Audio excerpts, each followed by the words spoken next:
Hello everyone, कैसे हो सभी लोग। उम्मीद करता हूँ कि सभी खुश होंगे, मौज मस्ती में होंगे। लास्ट क्लास में हम सीरीज़ के कन्वर्जेंस का जो एग्जांपल्स हैं वो एग्जांपल्स कर रहे थे। तो नेक्स्ट जो एग्जांपल है, हमने शायद 7 एग्जांपल कर लिए थे। 8th एग्जांपल देखो, एग्जांपल 8। फॉर एग्जांपल 8 में हमारे पास 2 एग्जांपल है। उसमें फर्स्ट एग्जांपल है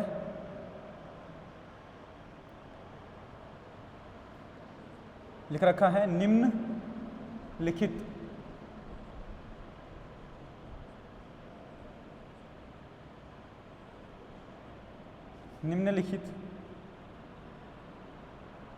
व्यापक पद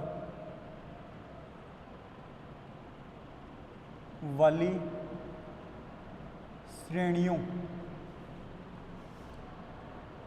के अभिसरण का परीक्षण कीजिए।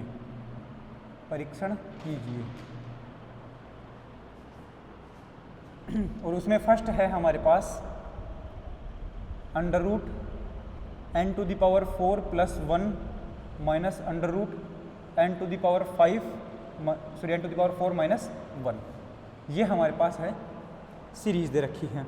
ओके, ये मतलब व्यापक पद दे रखा है। व्यापक पद का मतलब है nth क्रम, ठीक है। इंग्लिश में है examine the convergence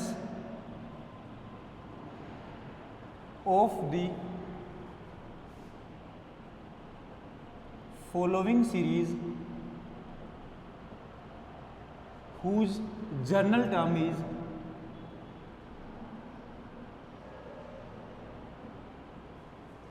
general term मतलब क्या है? जनरल टर्म या फिर व्यापक पद का मतलब है कि हमारे पास nth टर्म क्या दे रखी। तो nth टर्म हमारे पास अगर ये दे रखी है तो हमें इसकी कन्वर्जेंस के बारे में बात करनी है, ठीक है। तो मैं बोलूँगा solution here xn equal to क्या गिवन है बताना, under root n⁴ + 1 minus under root n⁴ -1। ये आपके पास पहले से गिवन है। अगर ये गिवन है तो मैं क्या बोलूँगा कि xn अगर हमारे पास ऐसा दे रखा है तो हमें देखना, सबसे पहले तो क्या निकालना है, limit n tends to infinity xn वाला फॉर्मूला लगाता हूँ मैं। तो limit n tends to infinity xn की वैल्यू अगर हमारे पास 0 आती है तो मैं सीरीज के बारे में कुछ नहीं कह पाता हूँ, और अगर नॉन जीरो आती है तो मैं बोलूँगा सीरीज हमारे पास डाइवर्जेंट है, ठीक है। तो अगर मैं डायरेक्ट फॉर्मूला लगाता हूँ वो वाला, तो देखना क्या बनेगा, xn के ऊपर लिमिट लगाऊँ तो limit n tends to infinity xn equal to, देखना क्या बनेगा, ये इन्फिनिटी अंडर रूट भी निकालूंगा तो इन्फिनिटी, तो इन्फिनिटी माइनस इन्फिनिटी, तो इन्फिनिटी माइनस इन्फिनिटी क्या बनेगा, क्योंकि n की जगह इन्फिनिटी रखना है तो क्या बनेगा, इन्फिनिटी माइनस इन्फिनिटी। तो इन्फिनिटी माइनस इन्फिनिटी क्या होता है, अनडिटरमिनेंट फॉर्म होती है, इसकी कोई फिक्स वैल्यू नहीं होती है हमारे पास। तो मैं बोलूँगा अनडिटरमिनेंट वैल्यू आती है तो हम क्या करते हैं, इसमें कुछ चेंज करते हैं। तो क्या चेंज करेंगे, रेशनलाइजेशन करेंगे, परिमेयकरण करेंगे। परिमेयकरण करने पर क्या मिलता है, देखना यहाँ पर हम बोलेंगे कि n⁴ + 1 का अंडर रूट प्लस ये जो बीच में जो साइन लिख रखा है इसका उल्टा साइन से ऊपर नीचे गुणा करेंगे तो वैल्यू क्या बनेगी, अंडर रूट n⁴ -1 से ऊपर नीचे गुणा करने पर क्या मिलेगा हमें, xn equal to under root n⁴ + 1 minus under root n⁴ -1 upon 1 पहले से था, इनटू बोलो किससे ऊपर नीचे गुणा करेंगे, n⁴ + 1 माइनस, सॉरी यहाँ पर क्या था, प्लस था बीच में, और n⁴ -1 upon n⁴ + 1 plus under root n⁴ -1। इससे ऊपर नीचे होना क्या, वापस से काटेंगे तो ये वैल्यू मिलेगी, ठीक है। अब देखना ये ऊपर वाला a - b a + b, तो फॉर्मूला क्या बनेगा, a² - b²। तो इसका स्क्वायर करूँगा तो वैल्यू क्या बनेगी, n⁴ + 1 माइनस b² मतलब इसका स्क्वायर, तो क्या बनेगा n⁴ -1 अपॉन नीचे वैल्यू कितनी है, n⁴ +1 प्लस n⁴ -1। ये बनेगा क्या? बिल्कुल यही बनेगा। अब देखना यहाँ से n की पावर 4 से n की पावर 4 कट गई, प्लस की थी ये माइनस की थी, ये प्लस का है और ये भी माइनस माइनस का बन जाएगा, प्लस का बन जाएगा। तो वैल्यू क्या बनेगी? 2 अपॉन नीचे क्या है under root n to the power 4 plus 1 plus under root n to the power 4 minus 1। यही बनेगा क्या? बिल्कुल यही बनेगा। ये है हमारे पास वैल्यू। ठीक है, अब देखते हैं आगे। यहाँ पर है हमारे पास ये xn की वैल्यू आई थी है ना, तो वैल्यू बन जाएगी xn इजिकल टू, हमें फाइनली क्या मिला? ये xn इजिकल टू ये मिला है। तो xn के ऊपर लिमिट लगानी है, तो मैं बोलूँगा limit n tends to infinity xn की वैल्यू क्या बनेगी बताना। इधर लिखूँगा मैं limit n tends to infinity और ये रहा xn, तो 2 upon under root n to the power 4 plus 1 plus under root n to the power 4 minus 1। ये बनेगा क्या? ठीक है, अब limit n tends to infinity लिखते हैं। n की जगह इन्फिनिटी रखूंगा तो यही तो क्या बन जाएगा? टोटल इन्फिनिटी बन जाएगा। इन्फिनिटी का अंडर रूट क्या होता है? इन्फिनिटी होता है। यहाँ पर हमने इन्फिनिटी की पावर 4 इन्फिनिटी माइनस 1, इन्फिनिटी में से 1 घटाऊंगा तो भी इन्फिनिटी बचेगा, तो इन्फिनिटी का अंडर रूट निकालूंगा तो भी इन्फिनिटी। तो इन्फिनिटी प्लस इन्फिनिटी क्या होता है? इन्फिनिटी होता है। 2 अपॉन इन्फिनिटी तो वैल्यू कितनी आएगी? 0। तो ये आया 0। अब देखना अगर xn के ऊपर लिमिट लगाने पर वैल्यू अगर 0 बन जाती है तो हम क्या बोलते हैं? हमें बोलते हैं कि भाई साहब हम आगे कुछ नहीं कह सकते। क्यों? क्योंकि अगर limit n tends to infinity xn की वैल्यू नॉन जीरो आ जाती तो सीरीज कैसी बनती? डाइवर्जेंट बनती। अगर limit n tends to infinity xn की वैल्यू 0 आ जाती है तो मैं क्या बोलूँगा कि हम यहाँ से कुछ नहीं कह पाएंगे, ना तो कन्वर्जेंट कह पाएंगे ना ही डाइवर्जेंट कह पाएंगे। तो मैं यहाँ पर लिखूँगा so we can't say anything about the convergence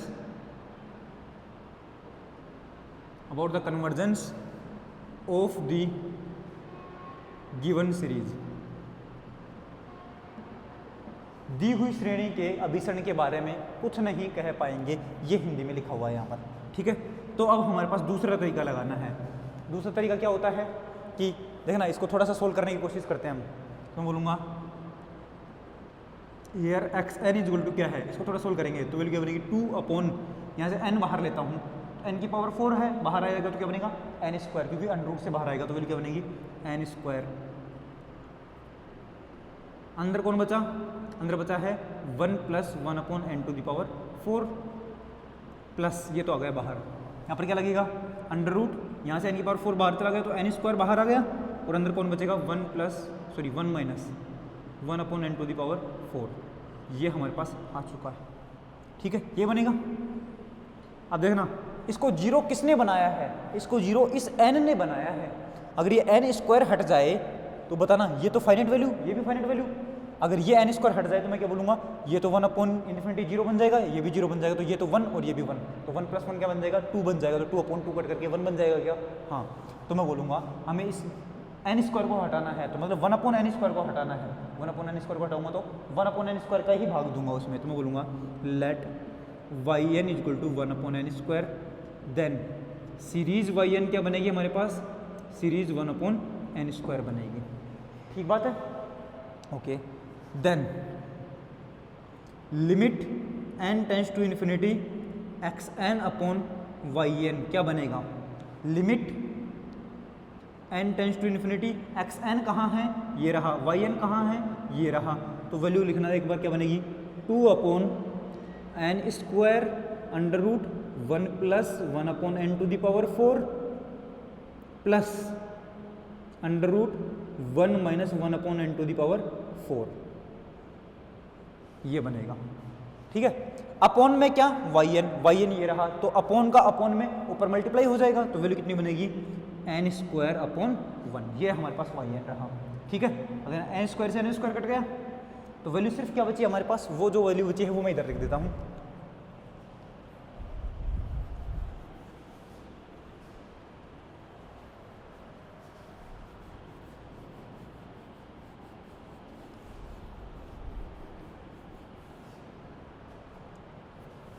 हमारे पास वैल्यू है limit n tends to infinity xn upon Y N is equal to limit N tends to infinity, value कितनी बची है 2 upon under root 1 plus 1 upon N की power 4 plus under root 1 minus 1 upon N to the power 4। ये बनेगा क्या, ये बनेगा N tends to infinity रखूंगा तो देखना 1 अपॉन इन्फिनिटी, यहाँ पर भी 1 अपॉन इन्फिनिटी, तो ये भी क्या बनेगा 0, ये भी क्या बनेगा 0, तो यहाँ पर 1 बचेगा, यहाँ पर भी 1 बचेगा, तो 1 प्लस 1 क्या बनेगा 2। तो टोटल वैल्यू कितनी आएगी हमारे पास, वैल्यू आएगी लिमिट लगाने पर 2 अपॉन 2 और 2 अपॉन 2 क्या बनेगा 1 बनेगा। अब देखना हमारे पास क्या आया है finally, limit N tends to infinity X N upon Y N की वैल्यू हमारे पास 1 आई है जो कि 0 नहीं है। तो हमने जब कंपैरिजन टेस्ट पढ़ाया था, कंपैरिजन टेस्ट सेकंड है कि ये बिल्कुल तुलनात्मक परीक्षण सेकंड है, उसमें क्या बताया था अगर X N upon Y N की लिमिट निकालने पर, limit N tends to infinity लगाने पर अगर हमारे पास वैल्यू नॉन जीरो आ जाती है, वैल्यू अगर नॉन जीरो आ जाती है तो एक्स एन और वाई एन दोनों ही एक जैसा बिहेवियर रखेंगे। एक जैसा बिहेवियर का मतलब क्या है, अगर वाई एन कन्वर्जेंट हो गई तो एक्स एन भी कन्वर्जेंट होगी, एक्स एन कन्वर्जेंट हो गई तो वाई एन भी कन्वर्जेंट होगी, अगर वाई एन डाइवर्जेंट होगी तो एक्स एन भी डाइवर्जेंट होगी, और अगर एक्स एन डाइवर्जेंट होगी तो वाई एन भी डाइवर्जेंट होगी। तो यहाँ पर नॉन जीरो है क्या, हाँ, तो मैं बोलूँगा एक्स एन और वाई एन दोनों ही एक तरीके का बिहेवियर रखेंगी, बिहेव्स अलाइक, एक जैसा बिहेवियर रखेंगी। तो हम देखेंगे यहाँ पर वाई एन तो कैसी सीरीज है 1 अपॉन एन स्क्वायर है, तो 1 अपॉन एन स्क्वायर मतलब summation 1 upon N to the power P. अगर पी सीरीज टेस्ट से लगाऊंगा तो मैं बोलूँगा पी की वैल्यू अगर ग्रेटर देन 1 है तो कन्वर्जेंट, और पी की value less than equal to 1 है तो डाइवर्जेंट। तो पता ना पी की वैल्यू कितनी है 2, और 2 हमारे पास ग्रेटर देन 1 है, इस वजह से ये कैसी होगी कन्वर्जेंट होगी। तो मैं बोलूँगा then by second comparison test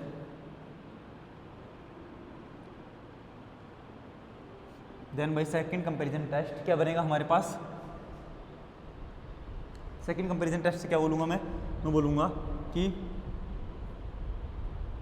series X N and series Y N behaves alike.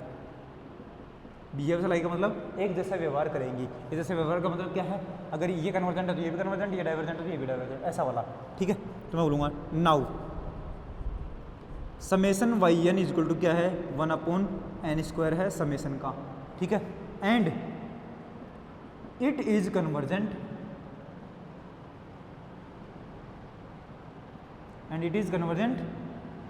Series, क्यों, क्योंकि किससे, by comparison by P series test, by P series test. P series test मैंने आप लोगों को पहले पढ़ा रखा है। पी सीरीज टेस्ट क्या बताया मैंने आप लोगों को, मैंने बताया था पी सीरीज टेस्ट की अगर समेसन 1 अपॉन एन की पावर पी ये एक सीरीज है तो ये सीरीज कन्वर्जेंट तो कब होगी, जब p ग्रेटर देन 1 होता है तब कन्वर्जेंट होती है, और अगर p की value less than equal to 1 आती है, या तो इक्वल टू 1 आए या लेस देन 1 आए, तब क्या बोलते हैं डाइवर्जेंट बोलते हैं। तो यहाँ पर बताना p कितना है 2 है, तो 2 तो ग्रेटर देन 1 है, तो मैं बोलूँगा कैसी है ये कन्वर्जेंट है। अब अगर देखना वाई एन कन्वर्जेंट आ गई है तो ये दोनों बिहेवियर एक जैसा रखेंगी तो एक्स एन भी क्या मिलेगी कन्वर्जेंट मिलेगी। तो मैं यहाँ से बोल देता हूँ so series X N is also convergent, और हमें यही चेक करना था कि सीरीज एक्स एन जो है वो कन्वर्जेंट मिलेगी कि डाइवर्जेंट मिलेगी। कन्वर्जेंट मतलब बोल देता हूँ अतः समेसन एक्स एन एक अभिसारी अनुक्रम, अभिसारी श्रेणी है, अभिसारी श्रेणी है, अभिसारी श्रेणी है, ठीक है, ओके। इधर से मैं रफ कर देता हूँ, अभी नया क्वेश्चन लिखते हैं हम। चलो इसको एक बार स्क्रीनशॉट कर लेना या फिर जो भी लिखना है वो लिख लेना, उसके बाद नेक्स्ट क्वेश्चन करवाते हैं। इसमें लिख लिया सबने, रफ कर रहा हूँ मैं। चलो नेक्स्ट करते हैं।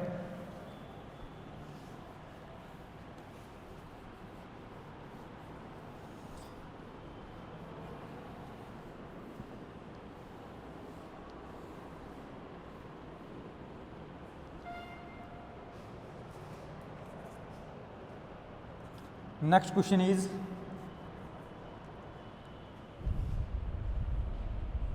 एट्थ का सेकंड वाला पार्ट। क्या दे रखा है हमारे पास, जनरल टर्म क्या दे रखी है क्यूब रूट, अंडर रूट के ऊपर 3 है, इसका मतलब क्या है क्यूब रूट, मतलब कि पावर 1/3, पावर 1/3 वाला है ये, n⁻³ + 1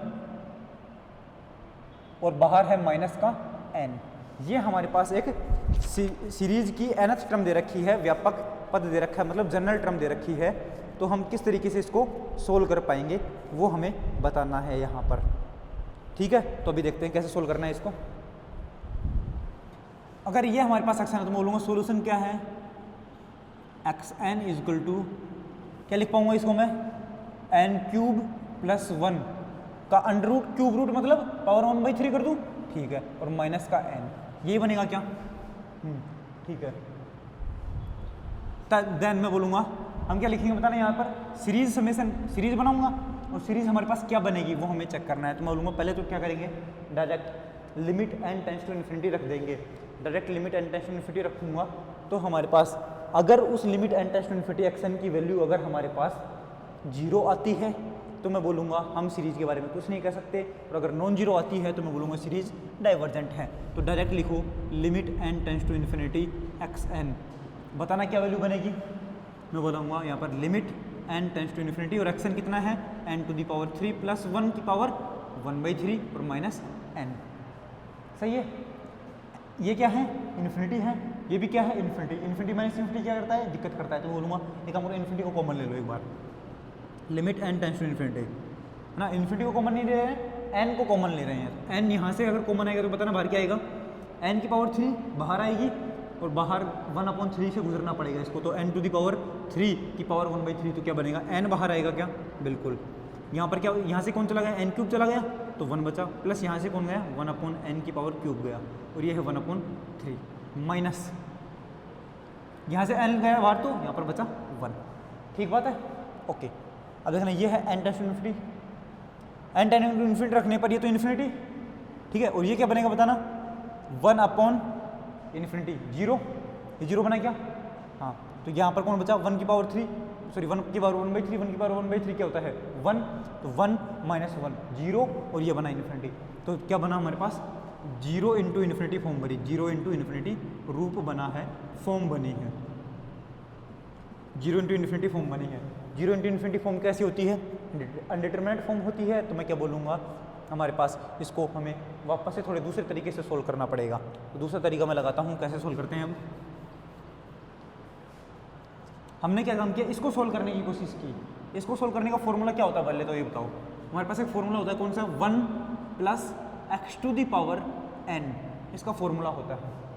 यहाँ पर तो 1, यहाँ पर x और पावर n हो, तो इसका फॉर्मूला क्या होता है, 1 प्लस इन दोनों का multiply nx + n × n - 1 × x² factorial plus n × n - 1 × n - 2 3 factorial × x³ plus so on, ऐसे ही चलता रहता है। क्या किया हमने, फॉर्मूला 1 प्लस इन दोनों का मल्टीप्लाई nx प्लस इसको इसके साथ मल्टीप्लाई करना है, इसमें से एक कम करके माइनस करना है, तो एक कम करके माइनस किया और इसकी पावर 2 करके 2 फैक्टोरियल लगाया, फिर n × n - 1 × n - 2 3 factorial × x³। ये फॉर्मूला ऐसे आगे बढ़ता रहेगा हमारे पास, ठीक है। अब यही फॉर्मूला हमें यहाँ पर अप्लाई करना है, तो वैल्यू क्या बनेगी बताना, लिमिट n →∞, n बाहर है, अंदर फॉर्मूला अप्लाई करता हूँ तो वैल्यू क्या बनेगी, 1 + nx, nx मतलब इन दोनों का मल्टीप्लाई, इन दोनों का मल्टीप्लाई करने पर क्या बनेगा, 1/3 × 1/n³3, ठीक है, प्लस ये n है, इसमें से एक कम करूँगा तो वैल्यू क्या बनेगी, 1/3 × n - 1 मतलब 1/3 - 1 इंटू इसका स्क्वायर 1/n³ का स्क्वायर,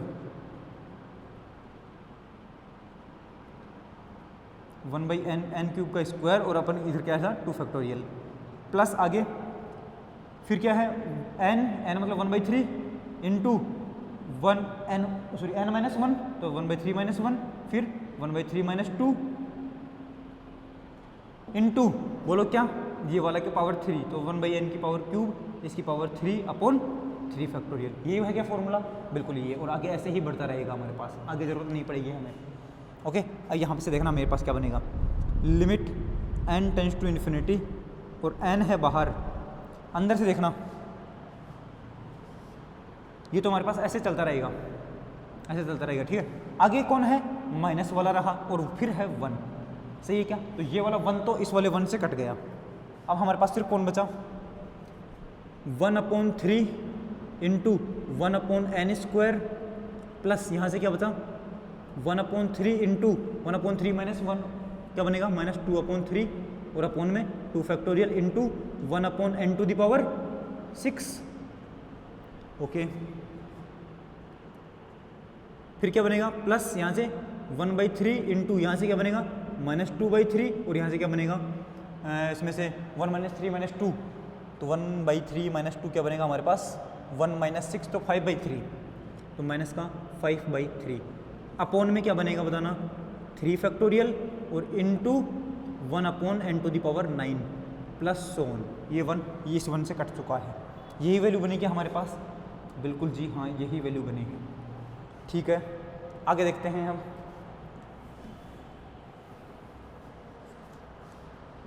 लिमिट चल रही है, limit n tends to infinity into n, ठीक है।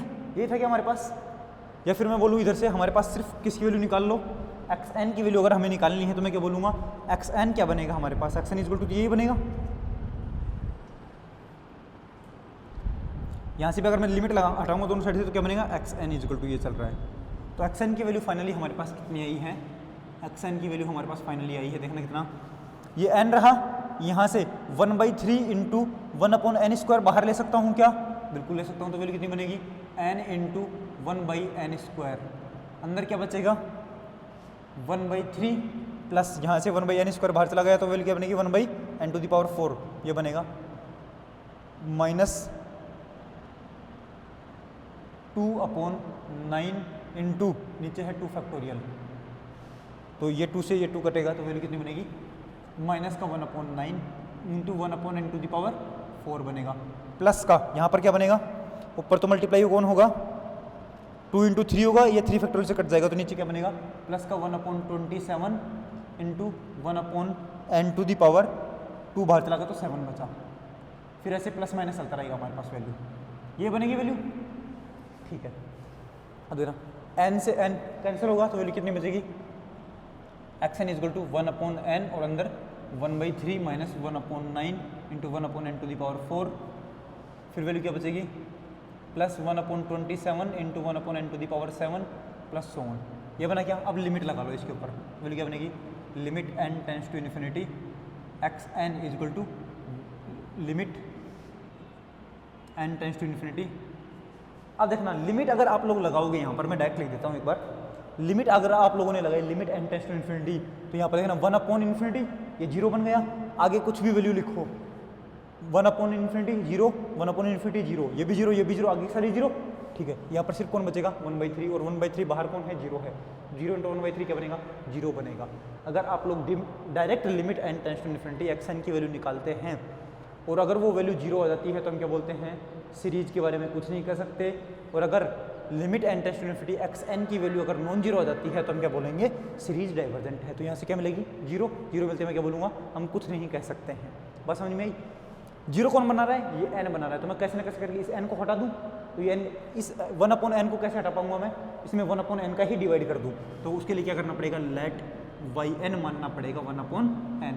तो देखना सीरीज yn क्या बन जाएगी हमारे पास सीरीज 1/n बन जाएगी, ठीक है। अब मैं चेक करता हूँ क्या, now limit n tends to infinity xn/yn क्या बनेगी value limit n tends to infinity xn कितना है हमारे पास ये है 1/n into 1/3 minus 1/9 into 1/n⁴ plus 1/27 into 1/n⁴ plus so upon यहाँ पर क्या बनेगा yn भी क्या है 1/n है, तो ये 1/n से 1/n कैंसिल आउट होगा तो वैल्यू क्या बचेगी हमारे पास limit n tends to infinity xn/yn equal to ये क्या बनेगा 1/3 माइनस ये पूरा 0 ये पूरा 0 ये पूरा 0, तो वैल्यू क्या बनेगी 0 प्लस 0 माइनस 0 ऐसे बनता रहेगा हमारे पास। तो वैल्यू कितनी बनी 1/3 और ये 0 है कि नॉन जीरो है, ये हमारे पास नॉन जीरो है, ठीक है। तो क्या बनेगा 1/3 नॉट इक्वल टू 0। इसका मतलब क्या है? इसका मतलब ये है कि हमारे पास limit N tends to infinity X N upon Y N की वैल्यू कितनी आई है? X N upon Y N की वैल्यू आई है नॉन जीरो। जब limit N tends to infinity X N upon Y N की वैल्यू अगर नॉन जीरो आती है तो हम कहेंगे एक्स एन और वाई एन का दोनों का बिहेवियर एक जैसा होता है। एक कन्वर्जेंट होगी तो दूसरी भी कन्वर्जेंट, एक डाइवर्जेंट होगी तो दूसरी भी डाइवर्जेंट।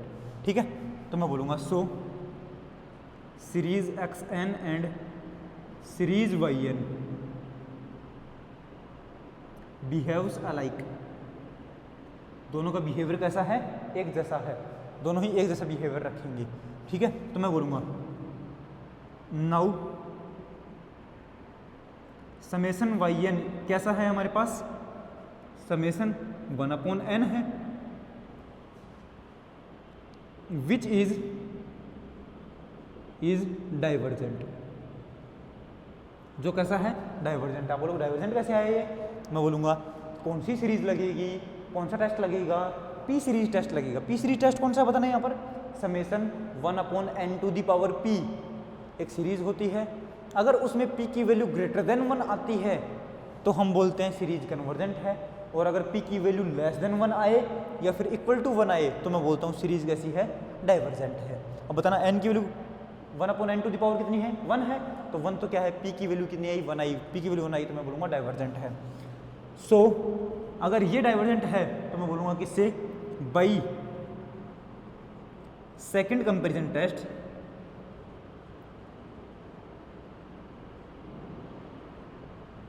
सेकेंड कंपेरिजन टेस्ट क्या बनेगा हमारे पास? Summation X N is also divergent मतलब अपसारी होगी। ठीक है, तो ये हमारे पास ये एग्जाम्पल था। मैं उम्मीद करता हूँ कि ये एग्जाम्पल आपको समझ में आ गया होगा।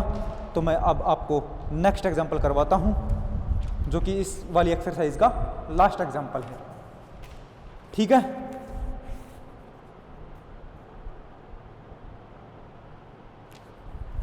ओके। अरे यहाँ पर कुछ गलत कर दिया क्या हमने?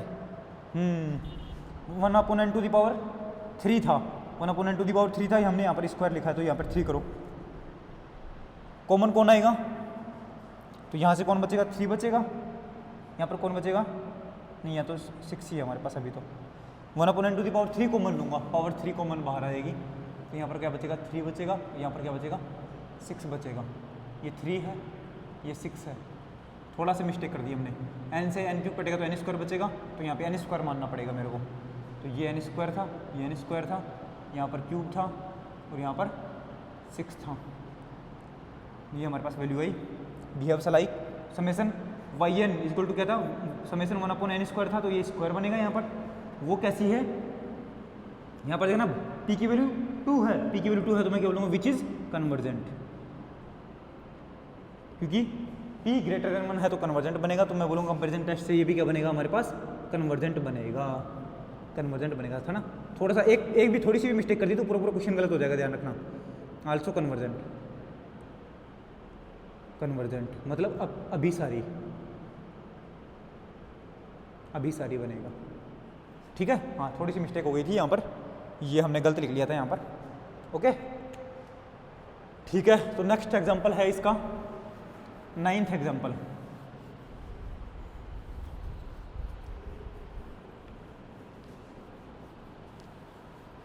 नाइन्थ एग्जांपल करते हैं। ये भी आसान एग्जांपल है, कोई दिक्कत नहीं है, लेकिन आ सकता है हमारे पास एग्जाम में।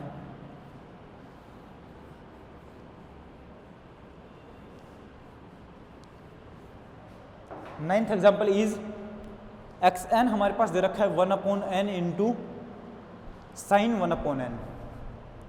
एक्स एन क्या दे रखा है? देखो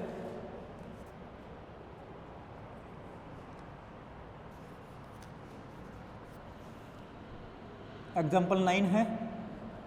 निम्न श्रेणी के अभिसरण का परीक्षण करना है। अभिसरण के परीक्षण के लिए श्रेणी क्या दे रखी है? Summation 1/n into sine 1/n दे रखी है। ठीक है, examine the convergence of the following series, और सीरीज हमारे पास ये दे रखी है। तो मैं बोलूँगा सॉल्यूशन क्या होता है हमारे पास? Summation X N equal to कितना दे रखा है? Summation 1/n into sine 1/n